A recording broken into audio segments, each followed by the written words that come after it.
सद्गुरु श्री ब्रह्म चैतन्य महाराज गोंदवलेकर, इनका प्रवचन 11 दिसंबर। कर्म मार्ग से जाते समय नाम की अत्यंत आवश्यकता होती है। परमार्थ साधने के लिए बड़ी उदार वृत्ति आवश्यक है। मनुष्य का मन विशाल हो तो परमार्थ सदता है। जो मन से धनवंत होगा वही संत बनेगा। गृहस्थ घर की सारी वस्तुएं दान न कर दें, ये सच है, परंतु प्रसंग आने पर सर्व देने की मन की तैयारी होनी चाहिए, ये भी सच है। सच में भगवान को सर्वस्व देने की अपेक्षा स्व देना सीखना चाहिए। स्व देने पर सर्व न भी दिया तो चलेगा, कारण उस अपने पर अपना स्वामित्व रहता नहीं। इसके विपरीत सर्व देकर यदि स्व देना रह जाए तो सर्व देने का संतोष नहीं मिलता।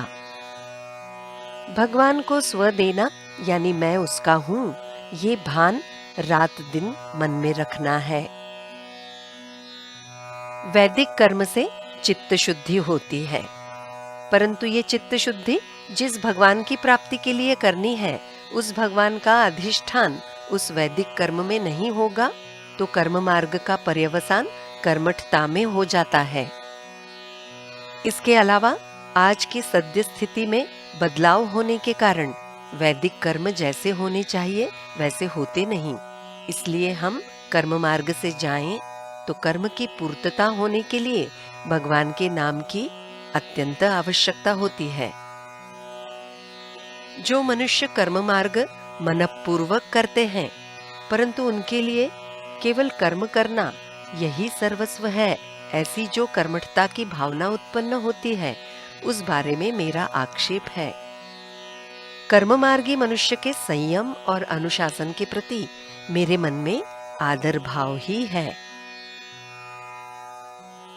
एक राम नाम लेने से सारे धर्म के बंधन माफ हो जाते हैं, ऐसा समझना सच नहीं। परंतु कर्म से चित्त शुद्ध होने के साथ नाम से उसके अस्तित्व का भान जागृत रहता है। इतना ही नहीं, पूर्ण चित्त शुद्धि होकर कर्म गल जाता है और केवल नाम ही बचा रहता है, और भगवान से एक रूपता होने पर वो उसमें विलीन हो जाता है। राम नाम ये केवल मंत्र नहीं, तो वो एक सिद्ध मंत्र है। वो हमें भगवान के पास ले नहीं जाता, बल्कि भगवान को हमारी ओर खींच कर लाता है। ये मेरा प्रत्यक्ष अनुभव है। चाहे जो भी हो, उसके नाम के इस सामर्थ्य का प्रत्यंतर देखना चाहिए। राम नाम ये देह बुद्धि को जलाने वाली अग्नि है। राम नाम ओंकार का ही स्वरूप है। वो सभी कर्मों का और साधनों का प्राण है। भगवान श्री शंकर से लेकर श्री समर्थ रामदास जी तक जो महासिद्ध होकर गए, उन सभी ने राम नाम को अपने कंठ में धारण किया। राम नाम का 3.5 करोड़ जाप जो करेगा, उसे भगवान का अनुभव आए बिना नहीं रहेगा। राम नाम का आधार लेकर हम सभी राम से जुड़ जाएं। नाम लेते समय जो घटित होगा वो अच्छा और हमारे कल्याण का ही होगा, ये भरोसा रखें। नाम के लिए ही नाम लें, फिर उसी में राम है ये निश्चित ही समझ में आएगा। जानकी जीवन स्मरण जय जय राम।